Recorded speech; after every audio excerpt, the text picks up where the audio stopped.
Područje koje je kontrolisala armija Republike Bosne i Hercegovine ostalo je u okruženju. Borbeni komplet na liniji, gradskoj liniji je bio jedan okvir, 30 metaka. Znači, kako Šenulić, više su ovi, ja mislim da su više oni na svadbama ispucavali municije nego što smo mi imali ko brigada.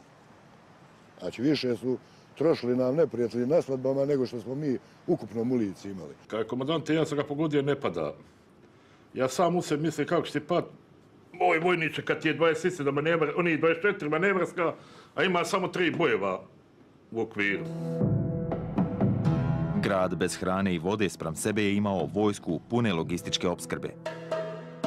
Znači, mi smo bili udavljeni, potopljeni i bez zraka, bukvalno nismo mogli disati.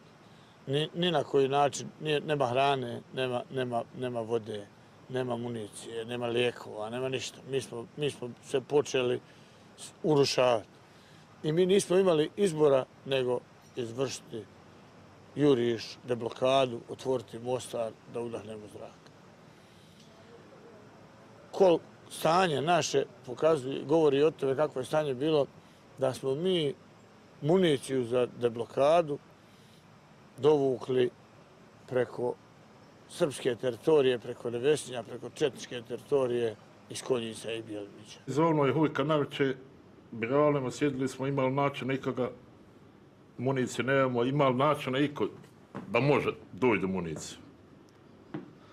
Poznavajući ja situaciju, ljudi, uglavnom municije ima u Konjicu, ali ne može prebaciti. Ima, rekao, načina, samo ćeš dati para da kupimo magarat konje na Bjelimićima, jer znam da neće oni ljudi dati, da ćete nam još nešto kupiti hrane i da krenemo. I tako je bilo. Prešli smo ti to, do 11 sati ujutro smo na Belež izašli. Ali, nažalost, izvinica njihova, sretili smo se. Tu sad ko je mudri, da smo baš mudri od njega puno, ne znam jesmo, ali uglavnom smo ispali mudri, pohvatali smo i uzeli smo im ono oružja što ima, dao sam četniku malo, koji dinar da ide, da ne priča, tako je bilo. Mi smo municiju prenijeli preko linije, konje začerali. Uslijedila je prva od dvije odsutne bitke. Najprije ona za, uslovno rečeno, deblokadu Mostara na sjeveru kroz Bijelo polje i sjeverni logor 30. juna 1993.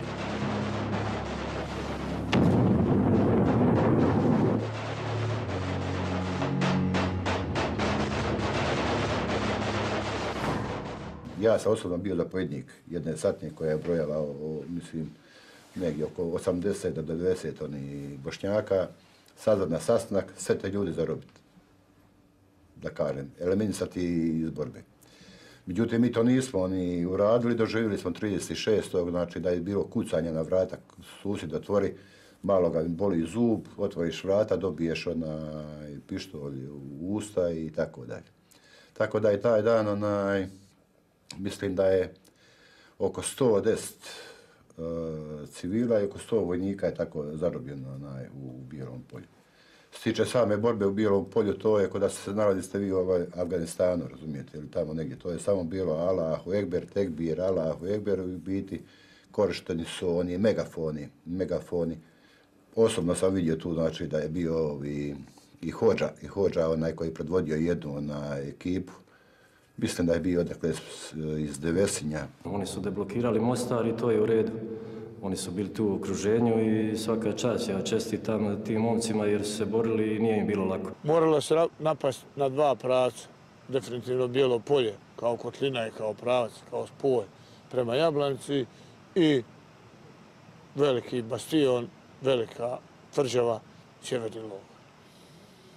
Hujka je komandovao pravcem na sjevernom logoru.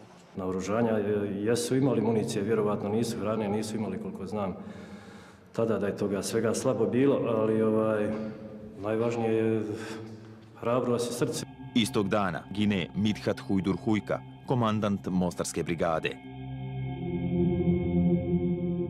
Ne znam treba li to reći, ali Arif mi je predložio tu noć da odemo i kaže Hujka će učiniti ono što ja tražim da ne učini. Otiće ko borac sjeverni logor.